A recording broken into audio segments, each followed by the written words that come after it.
Well, we are back at it again and very excited to have yet another 1016 artist joining for a bit of a live conversation talking about life and music and all that funness. I'm Hollie Taylor, of course, here at 1016, Loretta Slump on the technical side of things, making sure we stay on track. So thank you, Loretta. But yes, today we'll be speaking with Katie Williams, and she's been kind of dipping in and out of the chart, but she's got phenomenal story and actually a family lineage of music. So let's bring her on. Katie, welcome to our 1016 live stream. How you doing?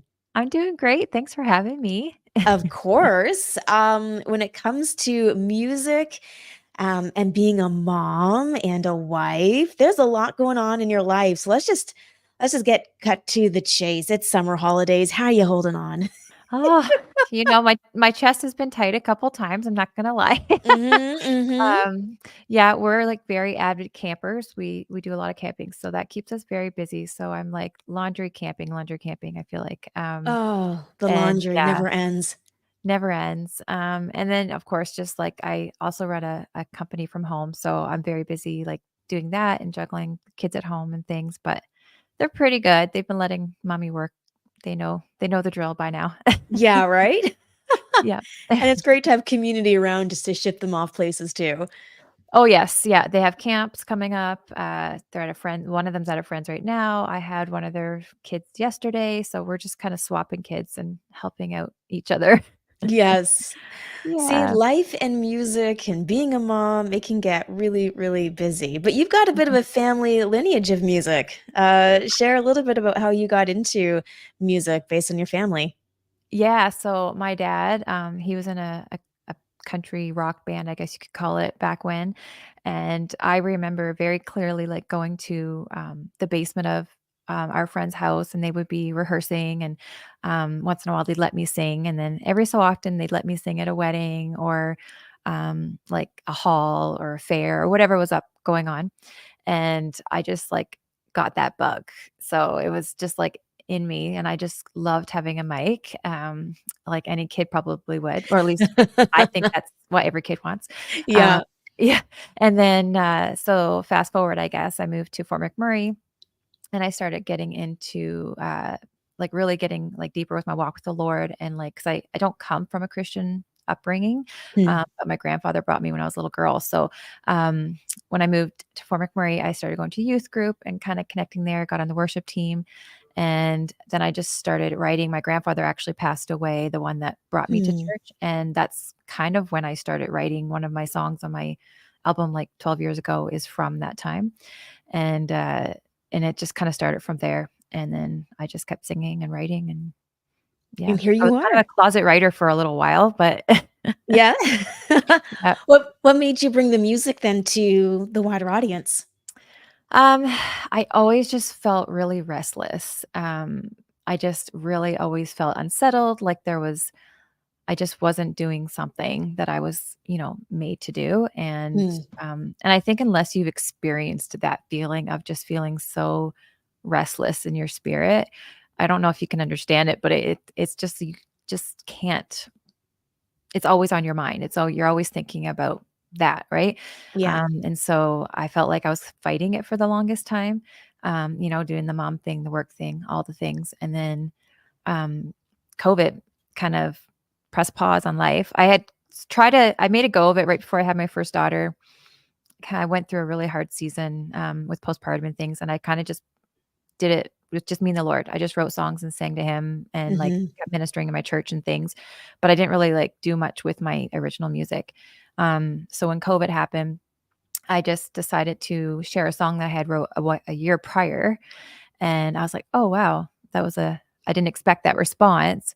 Um, and then I just started singing that at my church, and we had a benefit concert, and I shared it there, and then just slowly but surely, I just started sharing my stuff more. I entered it into some competitions. I got to sing at Arctic Winter Games. Like, there was, like, a bunch of different opportunities that started to come up. So I realized I'm just gonna keep stepping forward and see what happens from there. I joined a music program for, a year, with a place out in the States and just Hmm. kind of got that momentum moving, I think, and made a lot of friends through it, and then I went to the GMAs, met all of you wonderful people. Well, I met you a long time ago, but um, Yes. Around yeah, the time you had your first child with the first round of yes, music. And so I'm so yeah, glad that you didn't just put it on the back burner or the shelf mhm, forever, because yes, that can yeah. happen. You know what? I have to say that I have an email from you back when, like, that I went through this weird season, right? Of Yeah. just life, and I felt like I just completely dropped the ball, or I missed the moment that God had put in front of me. And I worked so hard to get these 7 songs out in this album that I had put out, and I didn't even do a release concert, nothing. And I just kind of shied away. And I seen an email that you had sent that a mutual friend of ours had, I guess, connected us somehow. And um, I didn't respond to you. And I remember thinking, yeah, I remember thinking, how did I miss this email? How did this happen? And I was like, oh my goodness, I just completely, I'm so sorry, Lord. Like, I felt like I just missed it all. Right. Um, but like, it's kind of neat now that we're connecting again, all these years later, like a decade later. Yeah. Um, and I just feel like God, this is how I describe the GMAs. I felt like God gave me a big hug that week and was like, see, like, I'm still with you. And like, what I put in you in these songs and this desire in your heart, it's still relevant. It's still, I can still use you. And like, I felt so encouraged after that weekend, because it was just, yeah, it was just a Mhm. sweet time. Yeah, sometimes we think that, oh, if I miss that timeline, if I drop the ball or, insert whatever regret or longing, and oh, too much time has passed. But yeah, Mhm. maybe that just wasn't the right time. And now it is. And, Mhm. it's a different season for you. Having Yeah. 2 kids of my own, after they're born, life changes drastically. Oh, yeah. And you're in a totally different season, and then sometimes those songs hit differently for you, or you find different ways to be able to express yourself as an Mhm. artist. So, yeah, Yeah. timing isn't everything. Timing is just something. Yeah, and I really do think God was, like, kind of refining me in that season.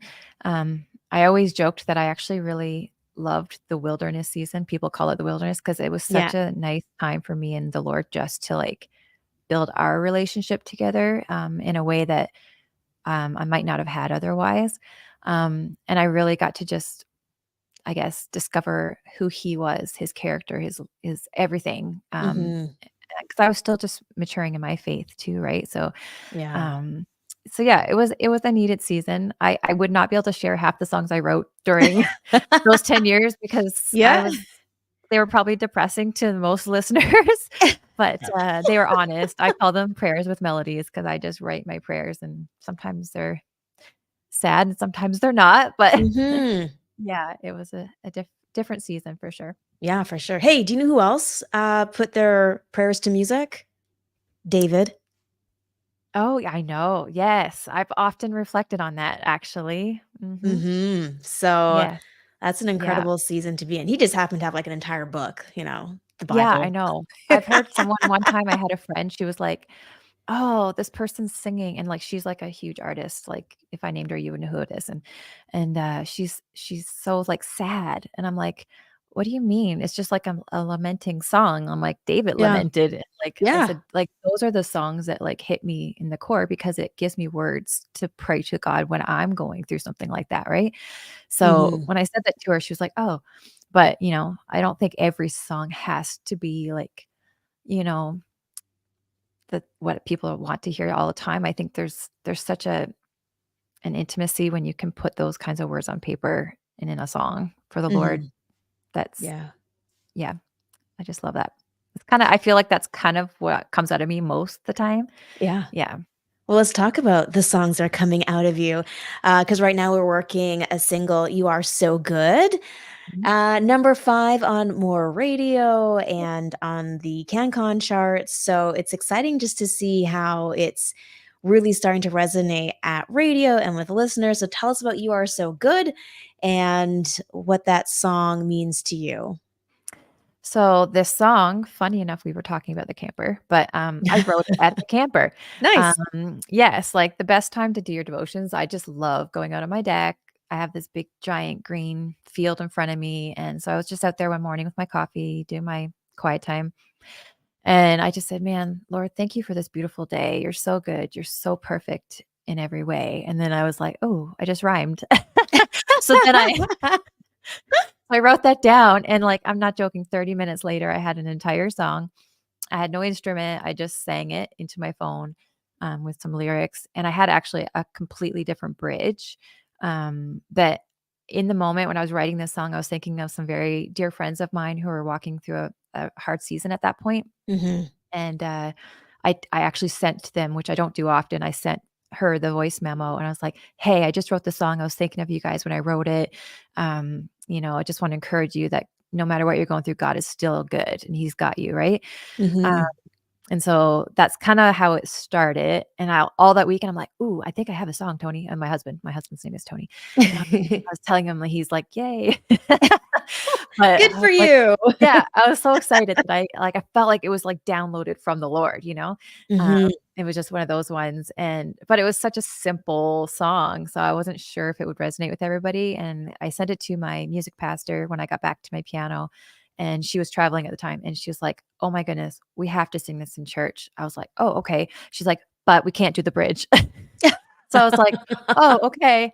She's like, "It's not quite fitting the theme of the song." So, going back to my lamenting part, you know how I like to draw that in sometimes. So Yeah. she's like, "I feel like we should try to think of a different type of bridge."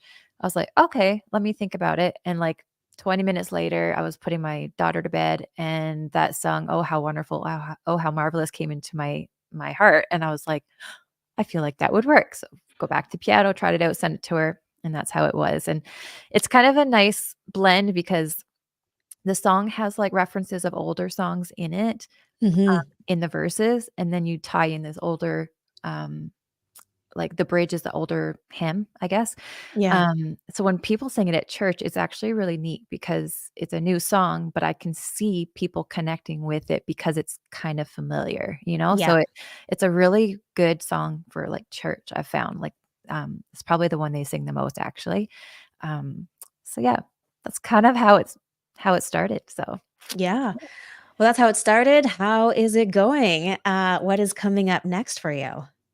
So I have 2 more songs mastered and ready to go. So I'm just honestly haven't had time to plan out the release of it, with life and everything. Mhm. So that's next on the list.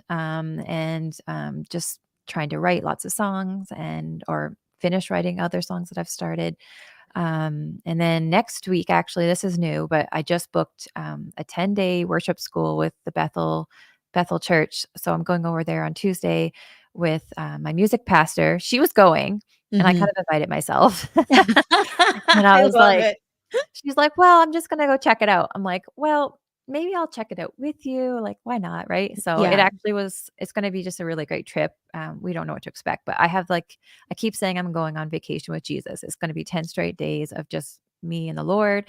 I'm Mhm. excited. I'm anticipating some, like, sweet times with him, but, like, also, like, quiet times to write and reflect, Yeah. kind of see what he brings through that time. So that's kinda like, I guess, the short term of Yeah. what's And happening. and who knows, like, but we're learning slowly but surely that God's timing is not our timing, and we just gotta Yeah. keep listening to Him. As you think about just your journey, what is one of your biggest takeaways? What is God saying to you? Oh, there's so many things. I just really I reflect back on a word that was spoken over me a while ago, and it was wild. I prayed the night before about my music and my singing and everything. I was so restless, and I said, "Lord, is that all you had for me? Am I done? Like, is that Hmm. it?" I was by myself first time in a while because I had small kids at the time. I went to a service, and the pastor spoke over me right there, and he said, "Katie, God is not done with you. He has not forgotten you. You still have songs in you to write." And so I've carried that with me. And like just this past year, I was weeping because I had a recording of the word that he spoke over me, and everything that was said has happened. Wow. And I kind of treasured that in my heart, a little bit for a while because I didn't want to like think too much on it. Um, Mhm. but it really was just so sweet to see like how God went out of his way to say, I've not forgotten you. And so that's kind of where I've been in the last couple of years is like, okay, Lord, like, what's up next? Like, what are we doing now? Like, I'm here, I'm willing, I'm taking the steps, I'm not making any excuses. Let's go. And So that's been my Yeah. takeaway. Yeah. Just go, just do it. Momentum, right? Just keep going. Exactly. One foot in front of the other. Yes. Katie, thank you so much for taking some time today to hang out with us with the kids in the summer and all of the chaos that can ensue during the summer vacation months. But, just praying and wishing all the best for you as you go into this momcation. Yay. But your vacation with Jesus, and just Yeah. excited to see what's going to come out in this Mm. season for you. So thank you so much. Katie, you can check her online at katiewilliamsmusic.com, on all the socials as well. A huge thank you to all of the stations who have added Mm. the single. We are so grateful for that. I know, Katie, you are as well.